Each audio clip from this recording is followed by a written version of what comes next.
First of all మేము idea watershed join అయిన తర్వాత మేము ఫస్ట్ ఆఫ్ ఆల్ కళాజాత ప్రోగ్రామ్స్, ర్యాలీస్, పాంప్లెట్స్, దీని ద్వారా మన ఐడియా గురించి, కాన్సెప్ట్ గురించి, మన వాటర్ షెడ్ మనకి ఏ ఏరియాలో వచ్చిందో ఆ ఏరియాలో మన వాటర్ షెడ్ గురించి చెప్పడం జరిగింది.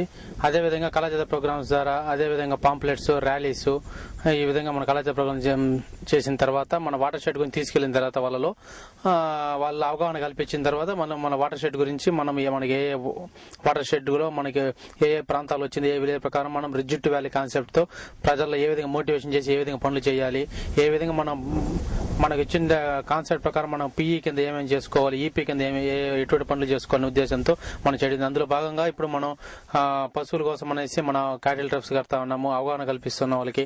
పశువు క్యాటిల్ ట్రప్స్, తర్వాత విలేజ్ లో వచ్చి యానిమల్ హెల్త్ క్యాంప్స్ పెడుతున్నాం. అదేవిధంగా మనం షీప్ హెల్త్ క్యాంప్స్ పెడతాము. ఇది పశువుల వాళ్ళలో జనాల్లో అవేర్నెస్ కల్పించి మన వాటర్ షెడ్ ముందుకు తీసుకెళ్ళడానికి అవగాహన కల్పిస్తున్నాం సార్.